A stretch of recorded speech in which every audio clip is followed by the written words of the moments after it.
Hello everybody, एक बार फिर से आपका स्वागत है आपके अपने यूट्यूब चैनल पर जिसका नाम है सक्सेस हरियाणा।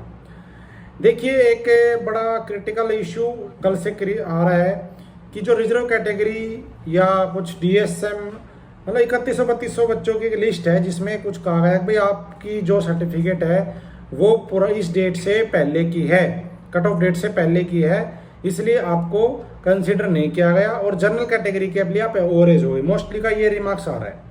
तो उसके बारे में एक अपना जानकार भी आज गया था वहाँ पे HSSC में, और उसने भी कुछ बताया है, कुछ चीज़ें और कहीं से पता चली वो बता देता हूँ। सबसे पहली बात तो ये कि जो कट ऑफ डेट है 1/4/2023 ये कहाँ से आई, ठीक है। तो आपने नोटिफिकेशन पढ़ा होगा, उसमें लिखा था कि आपका जो कैटेगरी का सर्टिफिकेट है, देखो EWS का तो हर साल बढ़ता है तो क्लियर है, इसमें तो कोई कहने की बात ही नहीं है, वो लिखा भी था उसमें। तो EWS का तो आप सभी को पता ही है कि हर साल नया बनता है। लेकिन जो BCA और BCB इनका जो सर्टिफिकेट है उसमें ये लिखा था, मैंने अपने टेलीग्राम पे भी डाल दी थी कल दोनों एडवर्टाइजमेंट, नई भी पुरानी भी। अगर आप टेलीग्राम पे नहीं हो तो डिस्क्रिप्शन में लिंक मिल जाएगा, जुड़ जाना बिना देरी किए। वहाँ पे आपको कई चीज़ों की नॉलेज मिलती रहेगी बिना वीडियो के। तो मैंने उसमें दिखा दिया था, उसमें लिखा था साफ साफ, पुरानी एडवर्टाइजमेंट थी उसमें तो क्लियरली लिखा था कि 2023 से 24 वाला चलेगा। और जो नई अटैचमेंट आई थी अभी रीअटैचमेंट होके, तो उसमें ये लिखा था कि भाई जो 2022 में इंस्ट्रक्शन आई थी जिसमें फैमिली आईडी में कास्ट वेरीफाई होनी चाहिए, उस फैमिली आईडी के अकॉर्डिंग जो कास्ट सर्टिफिकेट बना है वो फ्रेश चलेगा। फ्रेश, उसमें ये वर्ड था फ्रेश या लेटेस्ट।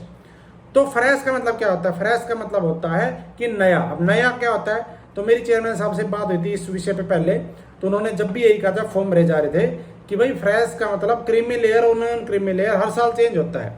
आज आप क्रीमी लेयर में हो, ठीक है, यानी कि आज आप क्रीमी लेयर से क्रीमी लेयर में नहीं हो, कल हो सकता है आप क्रीमी लेयर में आ जाओ क्योंकि आपकी इनकम बढ़ सकती है। तो अगर आप 2022 का दिखाओगे और आज आपकी इनकम 8 लाख से ज़्यादा, 6 लाख से ज़्यादा चली गई तो हो जाएगा ना चेंज। तो इसलिए उन्होंने कहा था नया ही चलेगा।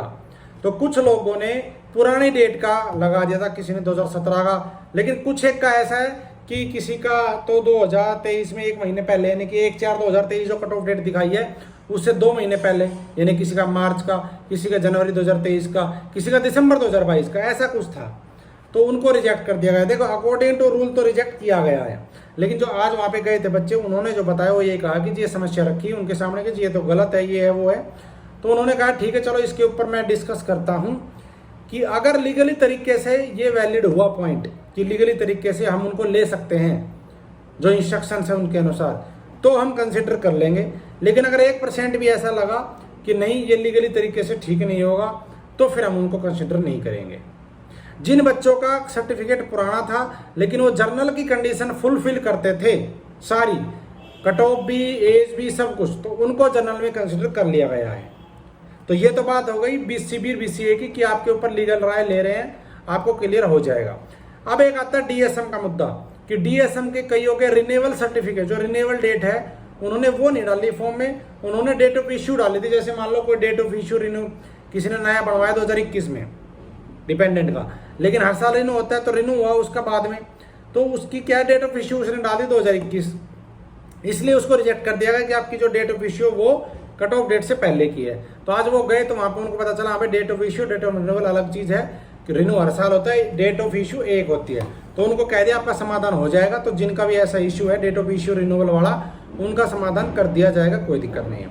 लेकिन एक चीज़ और आई कि कुछ बच्चों का रोल नंबर ESM में भी है और DSM में भी है, और कुछ बच्चों का, मेरे पर्सनल एक जानकार उसका है, वो है तो DSM BCB का, उसका रोल नंबर दे दिया ESM जर्नल और DSM जर्नल, समझ गए, BCB में नहीं आया।